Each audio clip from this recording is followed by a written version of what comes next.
Desert Rats is Desert Research and Technology Studies. It's a field campaign out at Black Point Lava Flow in Arizona. And basically they're testing technologies that could be used on a future manned mission to the moon, Mars, or possibly asteroids. One of the goals of Desert Rats this year is to simulate more of an asteroid expedition, as opposed to last year's focus was on more of a lunar expedition.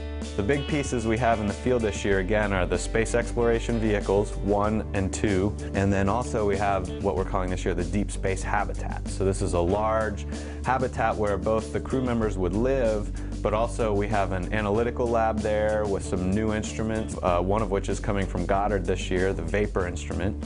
Basically, VAPOR is just a miniature pyrolysis mass spectrometer instrument, and it's designed to heat up samples to really high temperatures to release gases. But also we're looking for resources. So water, which can be broken down into hydrogen and oxygen, could be used for rocket fuel.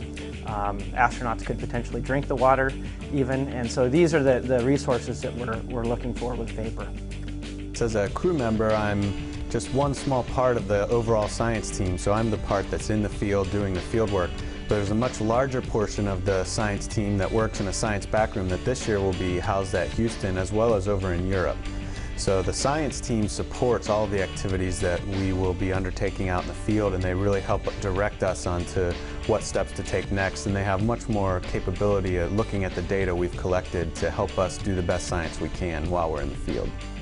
And one of the big things that the science backroom is dealing with this year is trying to understand communication time lags. If you're talking to the moon, it's only a 1 or 2 second lag between when you speak and when the astronauts hear you. But at a near-Earth asteroid, it might be a minute or 2. So we're trying to understand the best way to go about that, try and test out things like using text messaging instead of voice communication.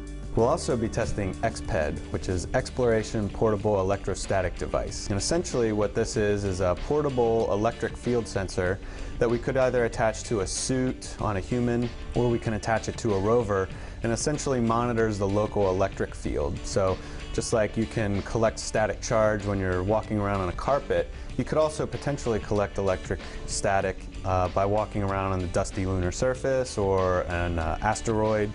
It's a charge hazard alert, so to let them know their charged state.